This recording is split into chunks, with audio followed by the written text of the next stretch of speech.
Hello, I'm Adam Barralet and welcome to my monthly forecast where we look at what is retrograding in the sky, in the planets and the asteroids.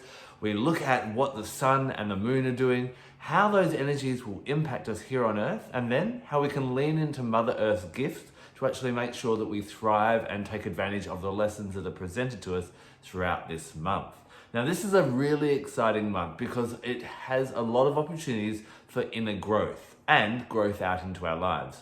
Why? There's a lot of facing what we fear or what we're yet to explore. You see, if you think about where we are in our lives, we're in our comfort zone. We know what we know, but if we keep doing exactly what we're doing, we'll just keep on getting the same thing. So where is the treasure? Where is the growth? It's in those things that we're yet to explore. And the universe is going to push us to explore them throughout this month. Just as Hugo the kitten is exploring everything rather than being a good boy and sitting down. So we may get some interruptions throughout this video. Bear with me. So before we dive into May, I want to just look at one little bit of revision because on the 30th of April, we started a new lunar cycle and we started that with a new moon in Taurus. Now, as I hope I've kind of shared with you over the last few months, each zodiac sign governs a different aspect of life, and Taurus governs our material and our financial well-being. So the new moon is a really great time to kind of take stock and look at where we are financially and even make some resolutions or some changes. This is really important. And even though we're kind of talking in the spiritual context in this video, making sure that we have our finances in order allows us to have a greater spiritual experience. Not only can it fund us to travel or do courses or invest in different tools to work with and experience different things, but it also takes away the stress. There's a lot of talk about self-love, and self-love isn't just about bubble baths and chocolates. It's about doing what we need to do to look after ourselves. And sometimes it's just really good to sit down and work out a budget with your money so that you're not stressed about money at all. Yes, Hugo. Hugo agrees. So this can be a really great way of self-love, and the new moon in Taurus can be really great for this. So what would I recommend working with around the new moon in Taurus? So 1 and 2 crystals. Black crystals are great around the new moon because they're that time for introspection. So jet, if you're someone who tends to overspend or you tend to find money comes in and it kind of disappears really, really quickly, jet's going to be absolutely amazing. Jet stops overspending. So it's a really great one to wear or carry or have in your handbag or even a small piece in your purse or your wallet to stop you overspending. So if you know that your money issues, if you can save more money, that would be better, then jet would be great.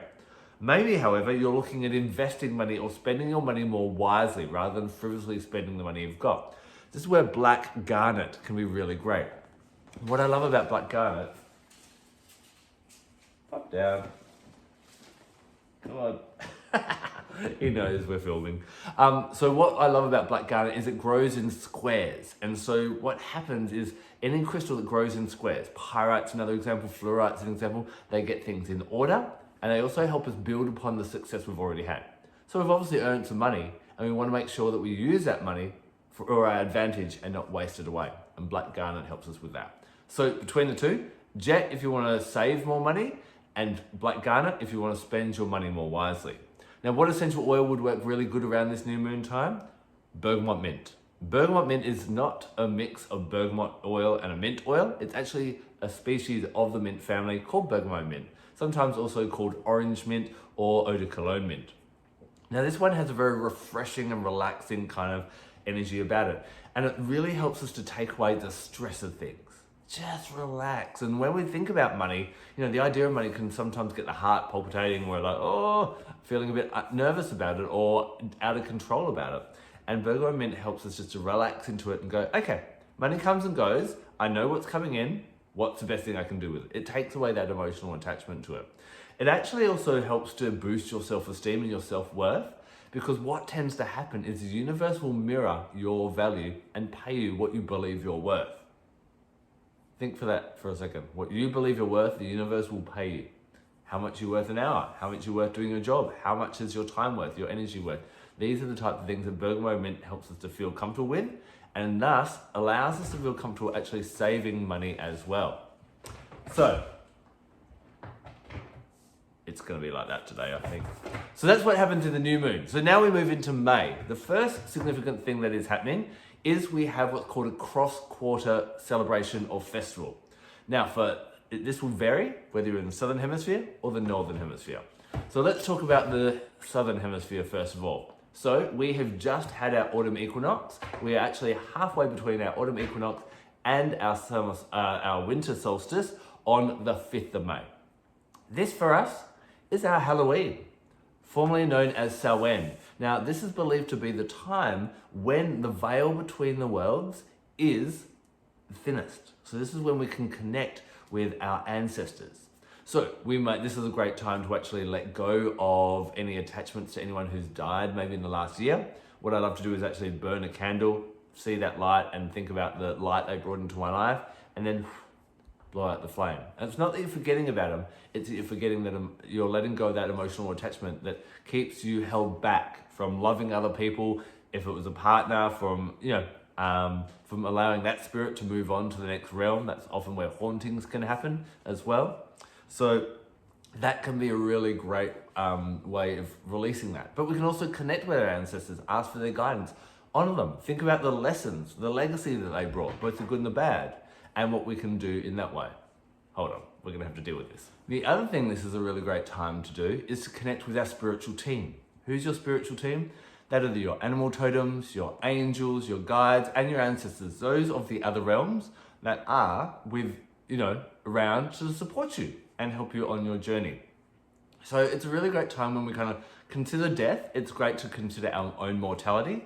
We often live our lives like, we'll get round to that, or we'll fix that, or we'll sort that in one way or another. But what happens if we sometimes treat life like it's unlimited? We'll get round to it eventually. But what if you knew you only had a year to live, or 2 years to live? Would you live your life differently? Possibly. And Samhain is a really great time to reflect on that. It's a really great time to really ground into the earth and work with our Earth Star chakra, and also our Soul Star chakra, which helps us connect with our guides and our mission as well. The crystal that I've chosen for this is Chiastolite. Now, I love Chiastolite because of that beautiful black cross that grows within its matrix. And Chiastolite really helps us. It's associated with that cycle of life, death, and rebirth. Not only just with the loss of life, but we are constantly being born, dying, and being reborn. We die every night and we wake up to a brand new day. Jobs end and we start new jobs, relationships, where we live, houses, all those different things. And moving with the wheel of life, Chiastolite really helps us to do that and realize that in nature, nothing stands still. And so we need to be in that state of moving all the time as well. And to embrace that and to celebrate each part of that. We must let go in order to embrace the new. To work with that, the oil I've chosen is Helichrysum. Now, Helichrysum is... I thought you were going to behave. Come on, here you go. Now, Helichrysum is sometimes known as immortelle because it comes from these beautiful yellow flowers. You're going to sit still. It comes from these beautiful yellow flowers that when you pick them, they actually don't wilt. So it's known to be like an immortal flower. This is an amazing healer on a physical level for cuts, bruises, injuries, scars, all that type of thing. Really great for the skin and any kind of post-surgery recovery or any kind of injury recovery, in fact. What it helps on the metaphysical level, it helps us to heal the hurt or the pain of any loss that we've gone through. Maybe you've lost someone important to you in the last year or two and that pain is still around. Helichrysum will really support you with that. But also, because of its immortal aspect, it actually allows the immortal part of you, your soul, to connect with the immortal aspects of the universe, other souls as well. So it's actually a premier oil for mediumship.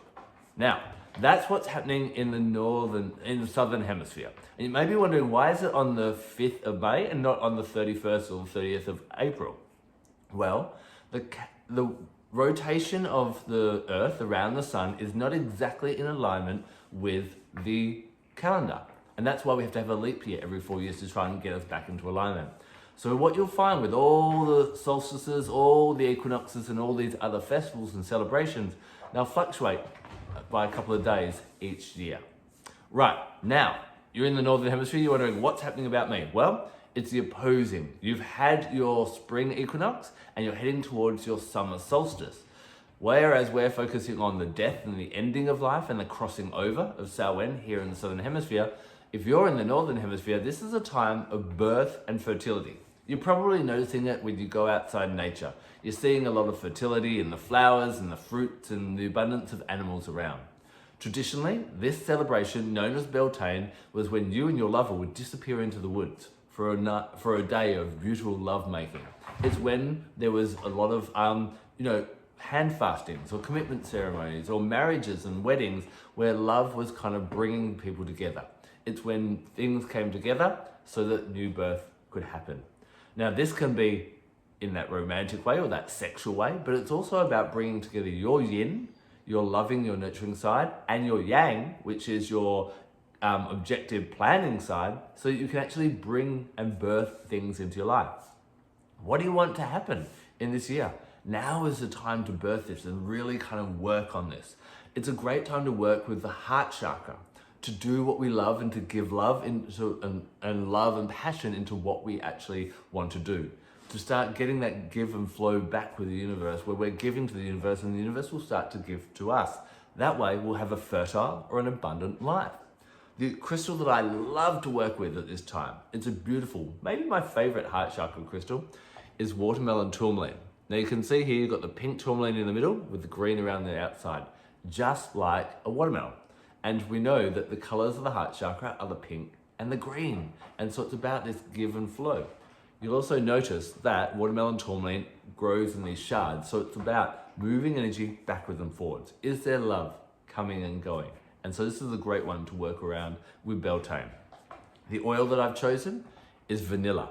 Now I'm going to give you one little pointer about vanilla. Did you know that 99% of all vanilla fragrances and flavorings are not actually gifted from a plant, from the vanilla orchid?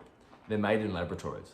So you want to be really careful. If you're wanting to support yourself magically with the plant kingdom, you need to make sure you're getting something pure from the plant kingdom. And if you need help doing that, drop me a line. Vanilla, there's a beautiful vanilla myth that comes from Mexico, that basically a goddess fell in love with a mortal man. Their love was forbidden. This is very Romeo and Juliet, and it ended in their death. And as their blood spilt on the ground, from that sprung the vanilla orchid. And this was actually so we could all appreciate and enjoy and relish and celebrate their pleasure that they only had for a small moment, that we could have it forevermore. What a beautiful gift, and it really kind of resonates with what vanilla is. As being gifted from a seed pod, from the vanilla pod, it's about birthing something. It's about birthing new life, birthing a life we love, and birthing pleasure into our life. You know, as pleasure for us, often we feel like we have to earn pleasure. I've worked hard this week, so now I deserve a treat. But if the creator made this buffet of all the different things that we can actually enjoy, isn't it the greatest sign of gratitude to actually dive in and enjoy all that? And vanilla helps you to do that. So those are happening on the 5th. Now the energy is normally from the 2nd, 3rd, 4th, and 5th for both of those. So there are 2 other videos on Beltane and Samhain, spelled Samhain, on my channel. Check them out for further tips and ways to actually really get into that energy. Now, what do we have coming up next? We have, starting on the 10th of May, Mercury going into retrograde. Now this is a lot of time when you'll see on social media and a lot of bloggers and that going, chaos time. I love retrogrades. Why? It's school time. It's lesson time. You're going to have challenges to point out different ways that you could actually start to grow and develop as a person. So what happens with a retrograde is, if you look up in the sky, you'll notice that the sun and the moon go along the same path. In fact, all the planets go along that path as well. Mercury, Venus, Mars, and so on. Now, what happens occasionally, it looks like one of the planets will slam on the brakes and start going backwards. Now, it's not doing that. It's not actually retrograding and going backwards. It's just an optical illusion based on the direction of where we are, the sun are, and that planet. But what our ancestors noticed, when a planet goes into retrograde, it takes its energy away and leaves us by ourselves. Isn't that right? Here you go. So, what happens? Mercury is about communication. It's about the intellectual mind, being quick think, short trips, electronics, cars, getting to places on time, all that type of thing. So these are where the challenges tend to happen. Now, we can also look at the flavor of each Mercury retrograde, just like the moons, based on where Mercury is in the sky. So if there's a big train track that the sun, the moon, and the planets are all traveling around, I want you to imagine there's 12 train stations around there. What those are they're named after the 12 nearby zodiac signs. And so, this is what happens when you try and video things near a Mercury retrograde. Someone goes chaotic, don't they? Pop down there for me, good boy. Okay, so what you're gonna find is for the first part of the Mercury retrograde, it's in Gemini. So the sign that Mercury actually governs, or one of the two that it governs along with Virgo. What you're gonna find between the 10th and the 22nd of May, that communication is going to be a bit of a challenge. There's gonna be miscommunications. What you may find is there's a lot of communication, lots of phone calls, lots of text messages, lots of emails, or the opposite. Everything just goes silent. You may also find it really hard to articulate clearly during that time, especially if you're a Gemini or a Sagittarius. So, what do we do during this time? Well, whenever there's a pitfall, whenever we realize that we're not able to communicate clearly, we can actually find that a lesson. How can I up-level? How can I be a clearer communicator? This is really powerful because it is through our communication that we can either create peace or war. We can speak lovingly and seek harmony and understanding, or we can cause trouble and conflict and arguments by not communicating clearly. So Mercury retrograde is a chance to learn that, especially between the 10th and the 22nd. Now, from the 22nd through to the 3rd of May, what's going to happen is, the 3rd of June. Yeah, so 22nd of May to the 3rd of June, Mercury's going to go back into Taurus. Now, Taurus again is very grounded. It's about that financial. So this is probably the best time not to be signing lease agreements, property agreements, or anything to do with land. Any kind of anything to do with money could be a little bit hindered. Now, you may have to do some contracts in this time. So what do? Take some extra care. Get someone else to read contracts. Just be a little bit delicate with that as well. There can also be delays in money, loans being approved, transfers landing in your account, pay getting to where you need it to be. So be prepared for that type of thing as well. What oils and crystals can we use during this Mercury retrograde? Well, for that time between the 10th of May and the 22nd of May, when Gemini and our communication is going to be a bit hard, the crystal that I love is blue fluorite. So fluorite comes in many colors, but blue fluorite, of course, works really well with the throat chakra. Fluorite, like the garnet I was mentioning before, grows in squares and helps to get our communication in order. So when you do find that you are struggling to articulate what you want to say or to clearly express how you're feeling, this will really help. Carrying it, having it near you, or wearing it as a necklace near the throat chakra is going to be really beneficial. The oil to complement that is Hinoki. This is gifted to us from a wood of a cypress that grows in Japan. It is renowned for its strength and its ability to grow upright as a tree, and that is passed on to the oil. Hinoki also works with the throat chakra and brings in this really peaceful energy, but also very direct energy. It allows us to make sure that our thoughts, our words, and our actions are in alignment, and as we express clearly out into the world our intentions, the universe knows what we're doing and can make sure that it matches what our requests are. This can work on an interpersonal level, but also on a universal level as well. As we get into that kind of Mercury retrograde in Taurus, so 22nd of May to the 3rd of June, it's a good time to take it a little bit slower. You may find it also that, because Taurus is a slow and steady kind of sign, that things do slow down, and that if you try and push it, you'll get overwhelmed or things won't work and it'll just kind of fall in a heap.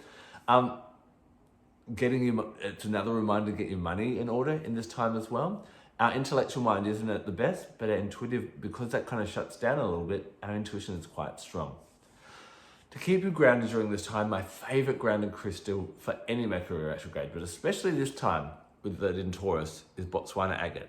I love this crystal. See how you get those beautiful lines? That's formed up from thousands and thousands and thousands of years of volcanic activity in Botswana. So it has a very fire energy, so it gives us strength, but also from its brown color, very grounding as well. It allows you to maintain your strength during this time. Pair that with another great tree, this time from North America, Arborvitae. Although known as the Western Red Cedar, it's actually part of the cypress family as well. And again, it allows us to be strong and centered. Diffusing this, popping it on the soles of your feet, or even a drop in your belly button can really help you when it gets a little bit crazy, or you feel that you're kind of being pushed around or rushed or hurried and you need to slow down. Arborvitae allows you to kind of keep that control. So that's what we've got our Mercury retrograde happening. The next thing we've got happening is we've got a full moon in Scorpio. Now, this is just not any full moon in Scorpio. In fact, this is a blood moon in Scorpio. So what we're going to find in many areas around the world, the moon for a short period of time is actually going to turn red. Now, what you'll often find if you go searching on what that means is in the past, they used to believe that, they had to hide their king because they were going to die, or demons were going to come and eat your babies, or something scary like that.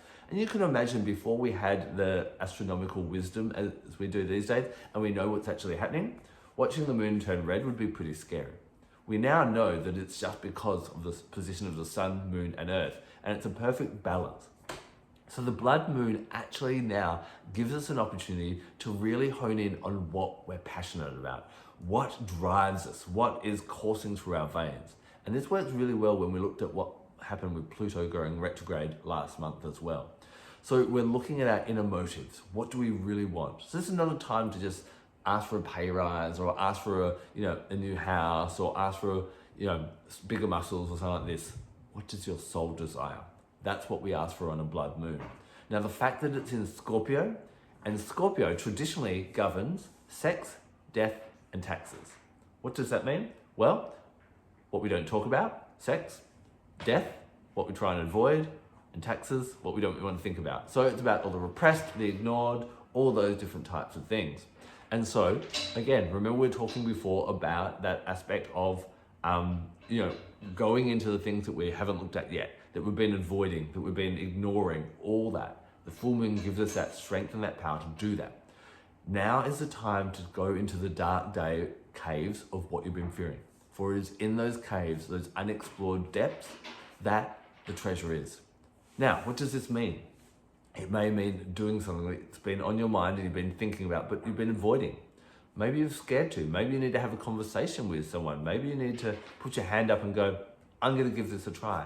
The full moon in the blood full moon in Scorpio really gives us that power to do that.